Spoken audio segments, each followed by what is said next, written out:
Habrán muchos que ya no estarán de acuerdo, ya que no pueden aceptar nuestra doctrina. Cuando aplicamos esta doctrina concerniente a la soberanía divina, a la salvación del hombre, entonces vemos que los hombres se levantan para defender a sus pobres semejantes, a quienes consideran como perjudicados por la predestinación de Dios. Pero no es sabido de alguno que se alzara para defender al diablo. Y sin embargo, yo creo que si algunas criaturas de Dios tienen un derecho de quejarse de sus tratos, son los ángeles caídos. Por su pecado fueron arrojados del cielo de inmediato, y no podemos leer en ningún lado que alguna vez se les haya enviado algún mensaje de misericordia. Una vez echados fuera, su condenación fue sellada. Mientras que a los hombres se les dio una tregua, la redención fue enviada a su mundo, y un gran número de ellos fue elegido para vida eterna. ¿Por qué no contender con la soberanía, tanto en un caso como en el otro?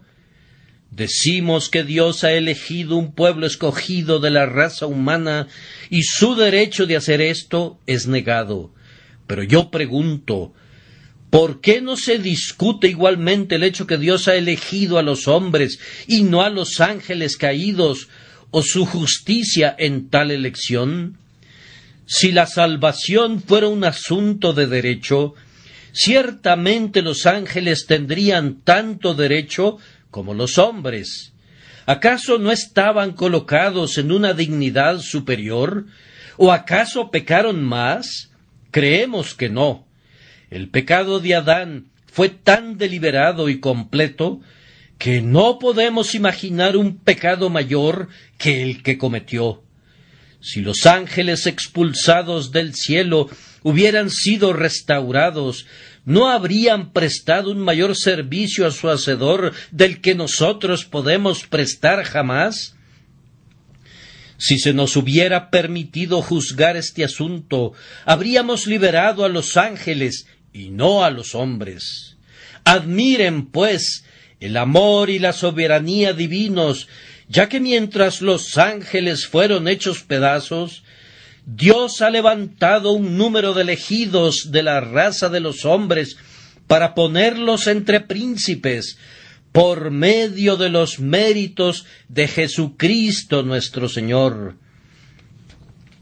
Observen de nuevo la soberanía divina en el hecho que Dios eligió a la raza de los israelitas y dejó a los gentiles en la oscuridad durante años. ¿Por qué Israel fue instruido y salvado, mientras que a Siria se le dejó para que pereciera en la idolatría? ¿Acaso era esa raza más pura en su origen y mejor en su carácter que la otra? ¿Acaso los israelitas no tomaron miles de veces falsos dioses para ellos y provocaron la ira y el aborrecimiento del Dios verdadero? ¿Por qué fueron favorecidos por encima de sus semejantes? ¿Por qué el sol del cielo brilló sobre ellos, mientras que todas las naciones de los alrededores fueron dejadas en la oscuridad, y millones fueron hundidos en el infierno? ¿Por qué? La única respuesta que puede darse es esta, que Dios es un soberano, y de quien quiere, tiene misericordia, y al que quiere endurecer, endurece. Y ahora también, ¿por qué Dios nos ha enviado su palabra, mientras que una multitud de personas permanece todavía sin su palabra? ¿Por qué cada uno de nosotros viene al tabernáculo de Dios domingo tras domingo, gozando del privilegio de escuchar la voz del ministro de Jesús, mientras que otras naciones no han sido bendecidas de esa manera? ¿Acaso Dios no pudo haber hecho que la luz resplandeciera en las tinieblas allí, al igual que aquí? ¿No hubiera podido Él, si así lo hubiera querido, haber enviado mensajeros ligeros como la luz para proclamar su evangelio por toda la tierra? podría haberlo hecho si hubiera querido. Como sabemos que no lo ha hecho así, nos inclinamos en mansedumbre, confesando el derecho que Él tiene de hacer lo que quiera con lo suyo. Pero permítanme que recalque la doctrina una vez más. Contemplen cómo Dios despliega su soberanía en que de la misma congregación, entre quienes escuchan al mismo ministro y oyen la misma verdad, uno es tomado y el otro es dejado. ¿Por qué es que para una de las personas que me escucha y que se sienta en aquella banca, y para su hermana que está sentada a su lado, el efecto de la predicación es diferente? Ellas han sido alimentadas sobre la misma rodilla, han sido mecidas en la misma cuna, educadas bajo los mismos sistemas, oyen al mismo ministro con la misma atención. ¿Por qué es que la una será salvada y la otra será dejada? Lejos esté de nosotros tejer alguna excusa para el hombre que es condenado. No sabemos de ninguno, pero también lejos esté de nosotros el restarle gloria a Dios. Nosotros afirmamos que Dios es quien hace la diferencia, que la hermana que es salva no tendrá que agradecerlo a sí misma, sino a su Dios. Habrá también dos hombres que son borrachos. Alguna palabra predicada traspasará a uno de ellos de lado a lado, mientras que el otro se quedará sentado inconmovible, aunque en todos los aspectos ambos sean exactamente lo mismo, tanto en constitución como en educación. ¿Cuál es la razón? Tú responderás que tal vez porque uno acepta y el otro rechaza el mensaje del Evangelio. Pero entonces deberías preguntarte, ¿quién hizo que uno lo aceptara y quién hizo que el otro lo rechazara? Te reto a que digas que el hombre mismo hizo la diferencia. Debes admitir en tu conciencia que es Dios el único a quien pertenece este poder. Pero a quienes no les gusta esta doctrina, están sin embargo levantados en armas en contra nuestra, y ellos se preguntan, ¿cómo puede Dios en justicia hacer tal acepción entre los miembros de su familia?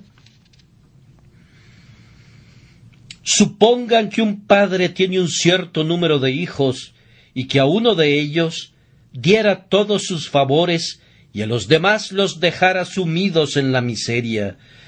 ¿No diríamos nosotros que se trata de un padre duro y cruel? Yo respondo que así es.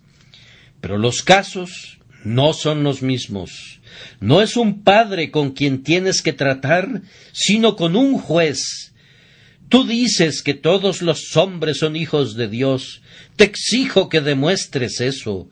Yo nunca lo he leído en mi Biblia. Yo no me atrevo a decir, Padre nuestro que estás en los cielos, mientras no sea regenerado. No puedo deleitarme en la paternidad de Dios para conmigo, mientras no sepa que soy uno con Él y coheredero con Cristo. No me atrevo a reclamar la paternidad de Dios siendo un hombre sin regenerar. No se trata de una relación de padre e hijo, pues el hijo tiene un derecho sobre su padre, sino de rey y súbdito, y ni siquiera una relación tan elevada como esa, pues hay un derecho entre el súbdito y el rey. Una criatura pecadora no puede argumentar algún derecho sobre Dios, pues eso equivaldría a que la salvación sea por obras y no por gracia. Si los hombres pudieran merecer la salvación, entonces salvarlos sería únicamente el pago de una deuda, y Él no les estaría dando nada más de lo que debería. Pero nosotros afirmamos que la gracia establece diferencias para que sea verdaderamente gracia. Oh, pero algunos preguntarán, ¿acaso no está escrito, a cada uno le es dada medida de gracia para provecho? Si a ustedes les gusta repetir esa maravillosa cita que a menudo se me viene a la cabeza, pueden hacerlo, pues no es una cita de la Escritura, a menos que fuera de una edición arminiana. El único pasaje que se asemeja de alguna manera a este se refiere a los dones espirituales de los santos y únicamente de los santos. Pero yo afirmo que, admitiendo la suposición de ustedes, si a cada uno le es dada una medida de gracia para provecho, sin embargo, Él ha dado a ciertos una medida de gracia particular para que sea realmente provechosa. Pues, ¿qué entienden ustedes por gracia que sea provechosa? Yo puedo entender los adelantos del hombre en el uso de gracia perfeccionada, pero no puedo entender una gracia perfeccionada y usada por el poder del hombre. La gracia no es algo que yo uso, la gracia es algo que me usa a mí. Pero la gente habla de gracia como si fuera algo que ellos pueden usar, y no como una influencia que tiene poder sobre ellos. La gracia no es algo que yo pueda perfeccionar, sino algo que me perfecciona, que me emplea, que obra en mí, y que la gente hable lo que quiera acerca de la gracia universal. Todo eso es absurdo. No existe tal cosa, ni puede existir. Pueden hablar correctamente de bendiciones universales, ya que vemos que los dones naturales de Dios están esparcidos por todas partes, más o menos, y los hombres pueden recibirlos o rechazarlos. Sin embargo, no sucede lo mismo con la gracia. Los hombres no pueden tomar la gracia de Dios y emplearla para transportarse ellos mismos de las tinieblas a la luz. La luz no viene a las tinieblas diciendo úsame, sino que la luz viene y ahuyenta a las tinieblas. La vida no viene al hombre que está muerto diciéndole úsame y ser restaurado a la vida, sino que viene con un poder propio y restaura la vida. La influencia espiritual no viene a los huesos secos diciéndoles usen este poder y revístanse de carne, sino que viene y los reviste de carne y la obra está hecha.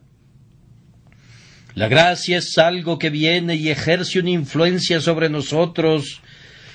Únicamente la voluntad soberana de Dios nos convierte en herederos de la gracia, nacidos a imagen de su Hijo, una raza creada de nuevo. Y nosotros les decimos a todos ustedes que rechinan sus dientes al oír esta doctrina, ya sea que lo sepan o no, que ustedes tienen una buena dosis de enemistad contra Dios en sus corazones, pues hasta que no sean conducidos a conocer esta doctrina, hay algo que todavía no han descubierto, que los opone a la idea de un Dios absoluto, un Dios sin límites, un Dios sin cadenas, un Dios inmutable y un Dios con un libre albedrío que a ustedes les encanta demostrar que poseen las criaturas. Estoy persuadido que la soberanía de Dios debe ser sostenida por nosotros si queremos gozar de un saludable estado mental. La salvación es de Jehová. Entonces denle toda la gloria a su santo nombre, a quien pertenece toda la gloria.